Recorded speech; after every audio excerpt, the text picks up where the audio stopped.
Good morning, students. In previous class, we have read chapter climate,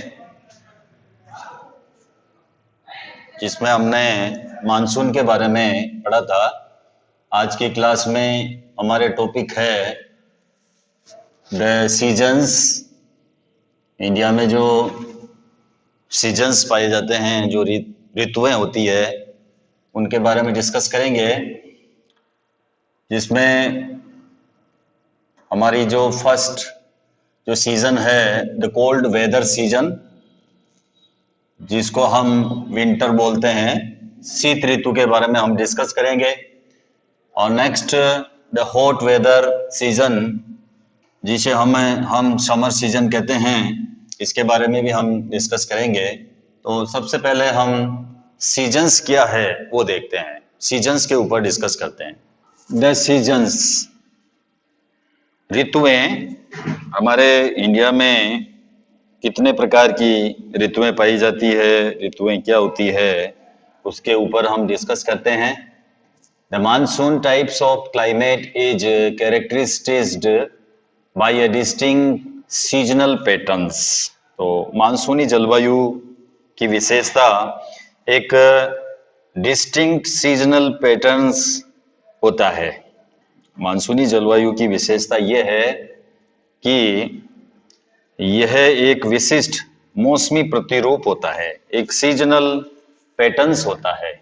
the weather conditions greatly change from one season to the other.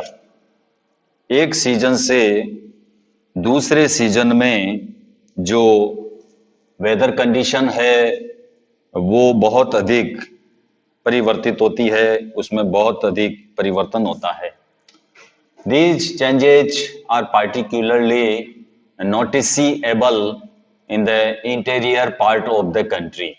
और ये जो changes है ये particularly noticeable होते हैं country के जो इंटीरियर पार्ट्स है, कंट्री के विशेषकर आंतरिक भागों में ये परिवर्तन हमें अधिक मात्रा में दिखाई देते हैं।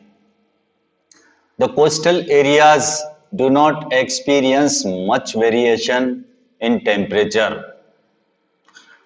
और जो हमारे कोस्टल एरियाज है, जो हमारे तटीय क्षेत्र है, तटीय क्षेत्रों के तापमान में बहुत अधिक वेरिएशन देखने को नहीं मिलता है।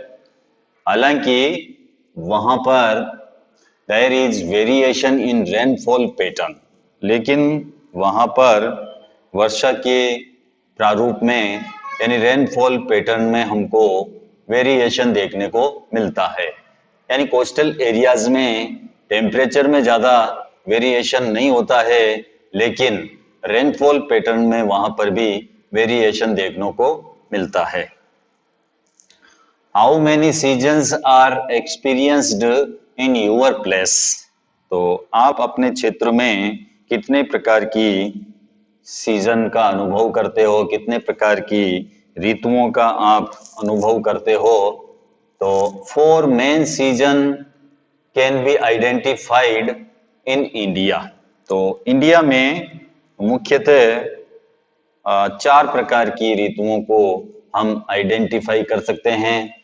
यहाँ पर 4 प्रकार की ऋतुएं पाई जाती है। द कोल्ड वेदर सीजन, जिसे हम विंटर सीजन कहते हैं, शीत ऋतु कहते हैं। दूसरी है द हॉट वेदर सीजन, यानी ग्रीष्म ऋतु, समर सीजन। समर की जो सीजन होती है वो है हॉट वेदर सीजन। और इसके अलावा द एडवांसिंग मानसून, जब मानसून जो है आता है वो, and the retreating monsoon with some regional variations, यानी कुछ रीजनल वेरिएशंस के साथ में मानसून के आगमन और मानसून की वापसी का जो काल होता है वो, उसको भी हम ऋतु के रूप में देखते हैं। तो सबसे पहले हम देखेंगे द कोल्ड वेदर सीजन, गर्मी की विंटर सीजन, शीत ऋतु, सर्दी का समय। तो शीत ऋतु की क्या कैरेक्टरिस्टिक्स है, अब वो हम देखते हैं। The cold weather season begins from mid November in northern India and stays till February. तो जो कोल्ड वेदर सीजन है वो बिगिन होता है मिड नवंबर में। मिड नवंबर से शीत ऋतु प्रारंभ होती है इन नॉर्थन इंडिया, जो हमारा उत्तरी भारत है। उत्तरी भारत में शीत ऋतु मध्य नवंबर से प्रारंभ होकर ये फरवरी तक चलती है। फरवरी फरवरी तक जो ये विंटर सीजन है वो हमारे इंडिया में रहती है।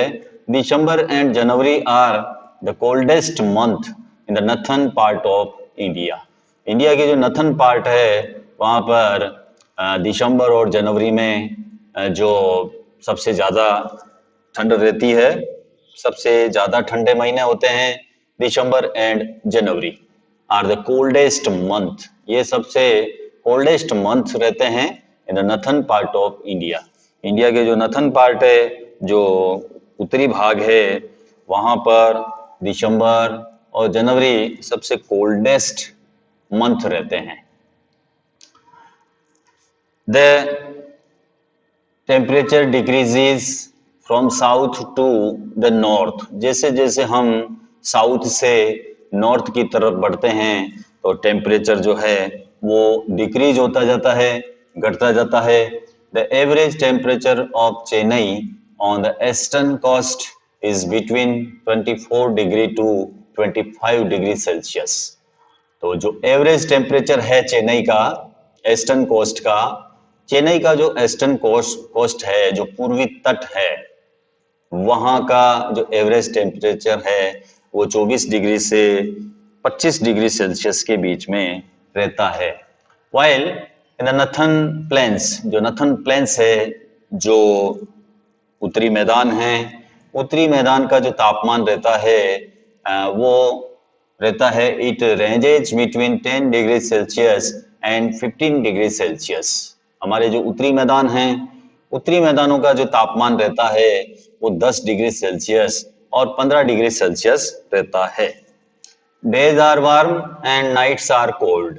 और इन दिनों डेज जो होते हैं वो गर्म रहते हैं और जो नाइट्स होती है वो ठंडी होती है, यानी कोल्ड होती है। Frost is common in the north. North की जो कॉमन विशेषता है वहां पर फ्रॉस्ट रहना है, धुआं, कोहरा, ये वहां जो है आम बात रहती है। And the highest slopes of the Himalayas experience snowfall. और हिमालय के ऊपरी ढालों पर स्नोफॉल होना एक सामान्य घटना है। वहां पर स्नोफॉल होती रहती है, यानी हिमपात होता रहता है। कहाँ होता रहता है?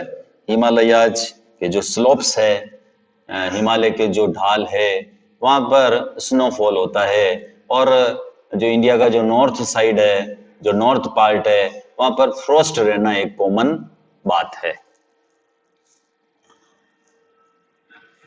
ड्यूरिंग दिस सीजन, इस सीजन के दौरान, कौन सी सीजन? कोल्ड वेदर सीजन के दौरान, विंटर सीजन के दौरान, the north east trade winds prevail over the country. तो इस ऋतु में देश में उत्तरी पूर्वी व्यापारिक पवनें चलती है। जो व्यापारिक पवनें हैं, ट्रेड विंड्स है, वो जो है कंट्री में जो है चलती है। North east trade winds prevail over the country. हमारी कंट्री में इस समय उत्तरी पूर्वी व्यापारिक पवनें प्रवाहित होती है।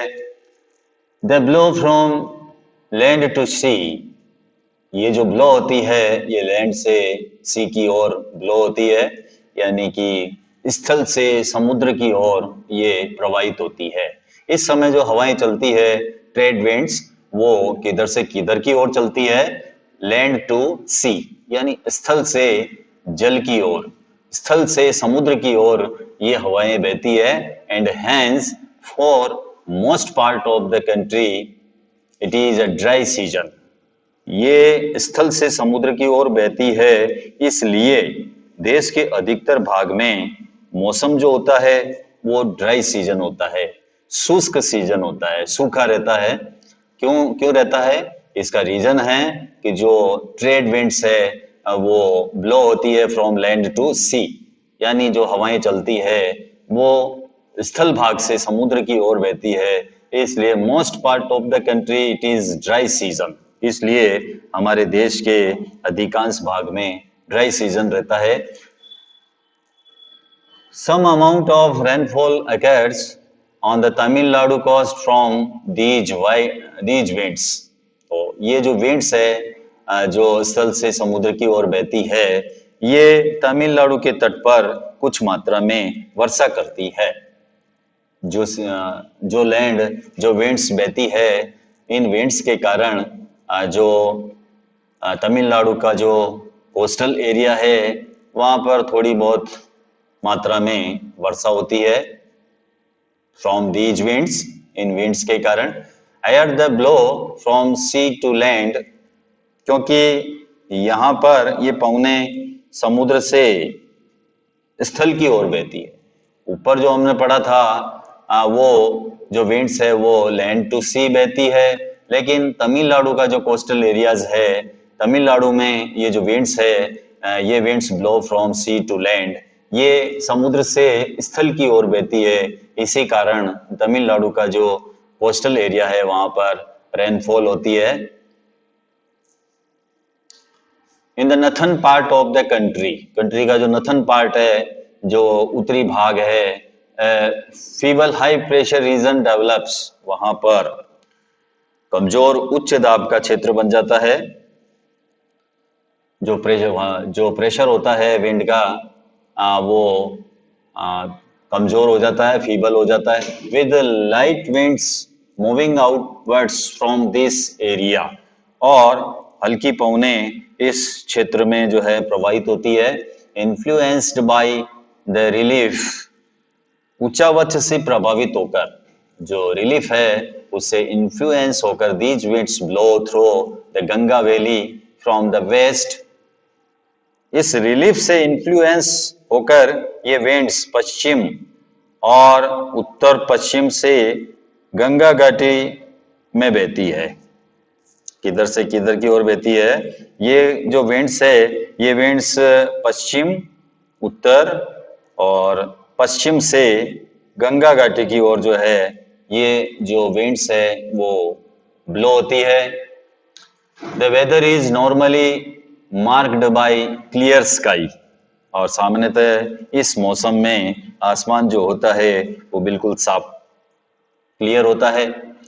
लो टेम्परेचर, टेम्परेचर लो होता है, एंड लो ह्यूमिडिटी, आर्द्रता कम होती है, एंड फीबल वेरिएशन विंड्स, और पवने जो होती है वो कमजोर परिवर्तित होती है। जो विंड्स होती है वो फीबल होती है, कमजोर हो जाती है, शिथिल हो जाती है, और इसके अलावा वेरिएबल परिवर्तित वो विंड्स होती है।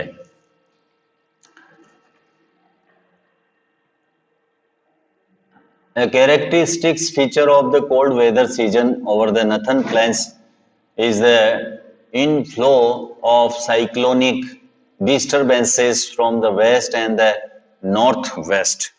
तो शीत ऋतु में उत्तरी मैदानों में पश्चिम और उत्तर पश्चिम से चक्रवाती विक्षोभ का अंतर्वाह ये विशेष लक्षण है इस ऋतु में।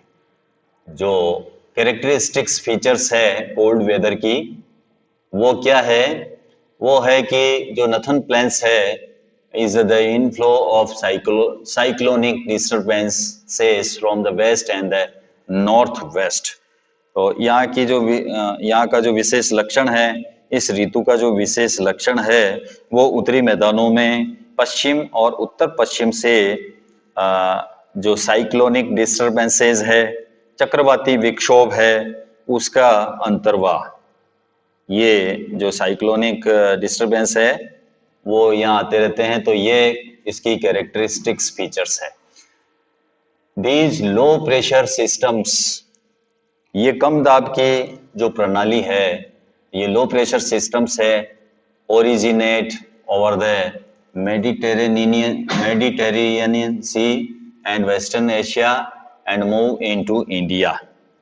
ये जो लो प्रेशर सिस्टम है ये भूमध्य सागर और पश्चिम एशिया के ऊपर उत्पन्न होती है। ये जो लो प्रेशर सिस्टम है ये कहाँ पर ओरिजिनेट होती है? ये होती है ओवर द मेडिटेरेनियन सी, भूमध्य सागर है उसके ऊपर ये ओरिजिनेट होता है। क्या ओरिजिनेट होता है? लो प्रेशर सिस्टम, यानी कम दाब की प्रणाली जो है वो भूमध्य सागर के ऊपर उत्पन्न होता है and western Asia and move into India. और ये पश्चिम पवनों के साथ भारत में प्रवेश करती है। They cause the much needed winter rains over the plains and snowfall in the mountains। तो इसके कारण विंटर रेंस जो होती है वो प्लेन्स में होती है, सर्दी में जो वर्षा होती है वो मैदानों में होती है और पर्वतों के ऊपर जो है स्नोफॉल होती है। Although the total amount of winter rainfall locally known as Mawat is small, यद्यपि शीतकाल में जो वर्षा होती है जिसको हम मावट कहते हैं वो कम होती है, इसकी मात्रा बहुत कम होती है। They are of immense importance for the cultivation of rabi crops. ये हालांकि जो वर्षा होती है ये बहुत कम मात्रा में होती है लेकिन ये रबी फसलों के लिए बहुत ही महत्वपूर्ण होती है।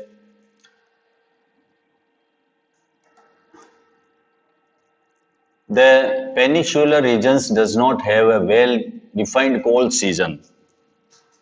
प्रायद्वीपीय भागों में शीत ऋतु स्पष्ट नहीं होती है।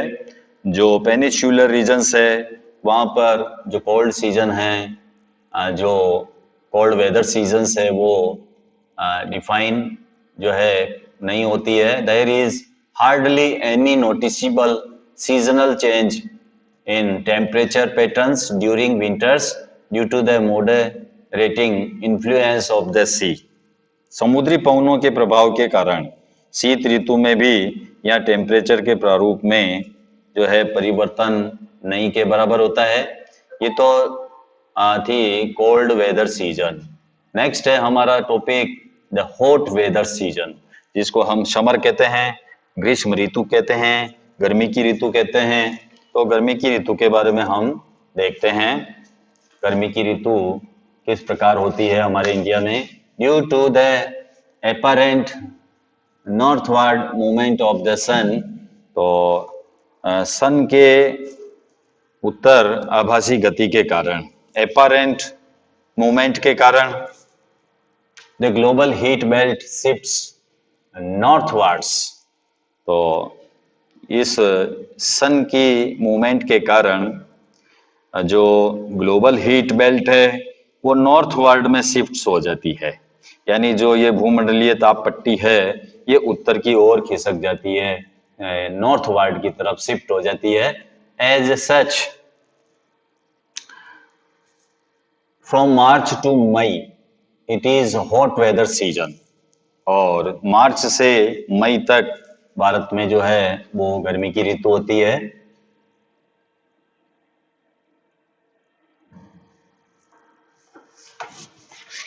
The influence of the shifting of the heat belt can be seen clearly from temperature recordings taken during March-May at different latitudes।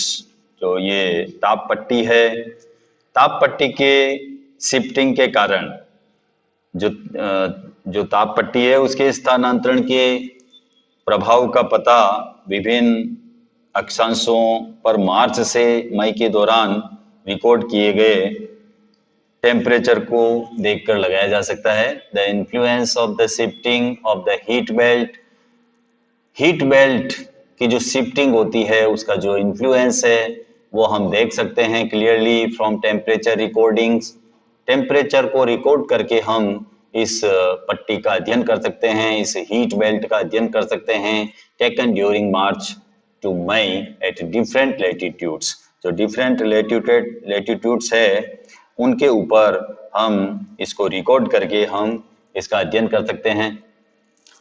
इन मार्च के महीने में the highest temperature is about 38 degree Celsius recorded on the Deccan plateau. मार्च के महीने में जो highest temperature record किया जाता है वो डेक्कन प्लेट्यू के वहां पर रिकॉर्ड किया जाता है अबाउट 38 डिग्री सेल्सियस। दक्कन के पठार का उच्च तापमान लगभग 38 डिग्री सेल्सियस रहता है इन मार्च। इन अप्रैल में temperatures in Gujarat and Madhya Pradesh are around 42 degree Celsius. और अप्रैल के महीने में गुजरात और मध्य प्रदेश का जो तापमान रहता है अप्रैल महीने में वो 42 डिग्री सेल्सियस रहता है। इन मई में temperature of 45 degree Celsius is common in the north western parts of the country के जो नॉर्थ वेस्टर्न पार्ट्स है वहां पर 45 डिग्री सेल्सियस तापमान रहता है। इन पेनिनसुलर इंडिया प्रायद्वीपीय भारत में temperatures remain lower due to the moderating influence of the oceans. और प्रायद्वीपीय भारत में समुद्री प्रभाव के कारण तापमान कम रहता है। जिसके कारण इन्फ्लुएंस ऑफ द ओशियन के इन्फ्लुएंस के कारण, समुद्री प्रभाव के कारण जो टेम्परेचर है वो लोअर रहता है। कहां पर? पेनिनसुलर इंडिया में, प्रायद्वीपीय भारत में। प्रायद्वीपीय भारत का मतलब जो है आप जानते हो, ये वाला जो है ये प्रायद्वीपीय भारत है। जो साउथ का जो पार्ट है, तीन तरफ समुद्र है, इधर है, नीचे है, तो इसको हम पेनिनसुलर इंडिया कहते हैं। तो यहाँ पर जो है तापमान कम रहता है। किसके कारण? इन्फ्लुएंस ऑफ दिस ओशियंस, समुद्री प्रभाव के कारण। The summer months experienced rising temperature and falling air pressure in the northern part of the country. ग्रीष्म काल में तापमान में वृद्धि होती है और वायुदाब में कमी आती है। Towards the end of मई के महीने में an elongated low pressure area develops in the regions extending from the Thar Desert in the northwest to Patna and Chota Nagpur Plateau in the east and southwest. और थार के रेगिस्तान से लेकर पूर्व और दक्षिण पूर्व में पटना और छोटा नागपुर तक एक कम दाब का लंबवत क्षेत्र उत्पन्न होता है। Circulation of air begins to set in around this trough. और पवन का परिसंचरण इस ये जो आपके टफ है, इस टफ के चारों ओर प्रारंभ होता है। पवन का जो मूवमेंट होता है, सर्कुलेशन होता है, वो टफ के चारों तरफ प्रारंभ होता है। यानी ये जो गर्त बनता है इसके चारों तरफ सर्कुलेशन जो है बिगिंस हो जाता है। Striking feature of the hot weather seasons is loo. और लू ग्रीष्म काल का एक प्रभावी लक्षण है। गर्मी की ऋतु में लू चलना जो है यूजुअली एक आम बात है। स्ट्राइकिंग फीचर है इसकी, किसकी फीचर है? हॉट वेदर सीजन की। हॉट वेदर सीजन्स की जो स्ट्राइकिंग फीचर्स है वो है लू।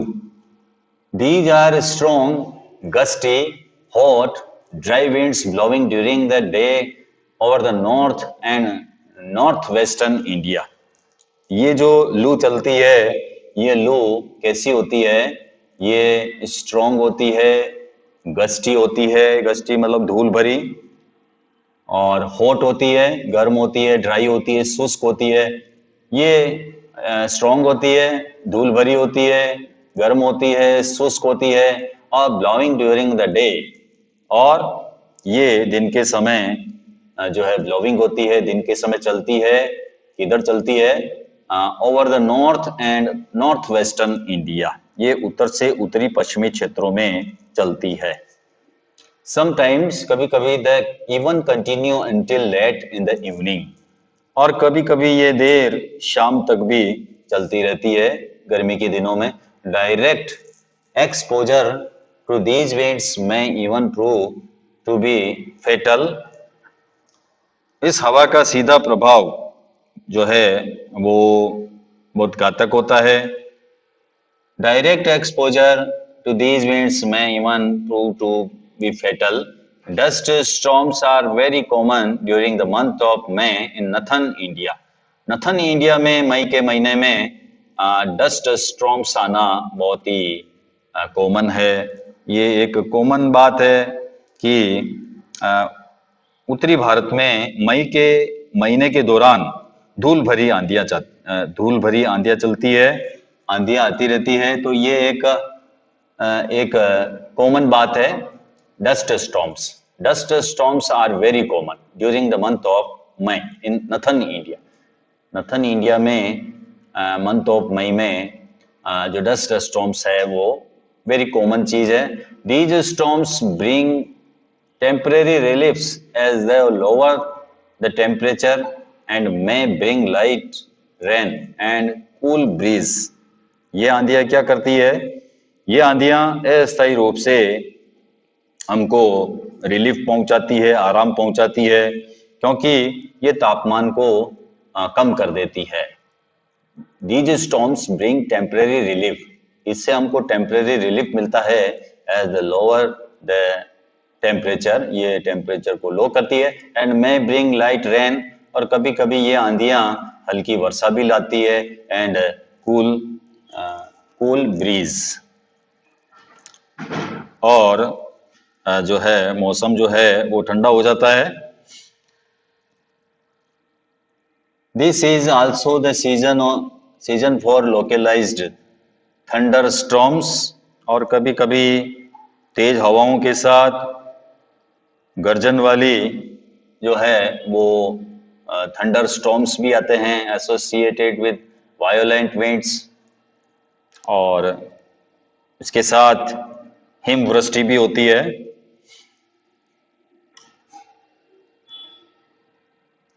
Torrential downpours often accompanied by hail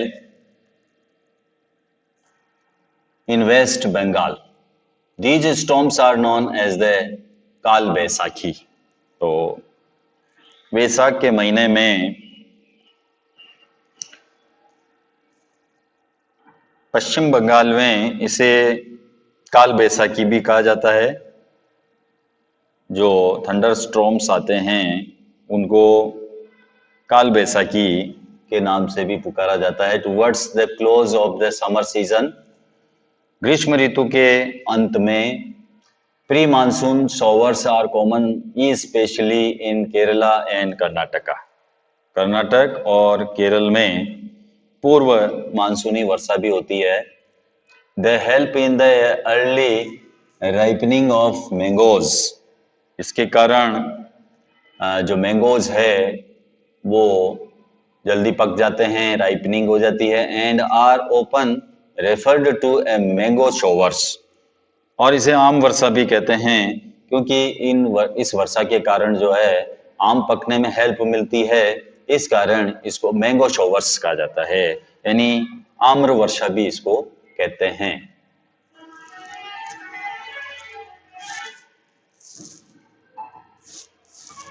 next topic है एडवांसिंग मानसून। तो एडवांसिंग मानसून्स का हम डिस्कशन करेंगे नेक्स्ट क्लास में। Thank you, have a nice day.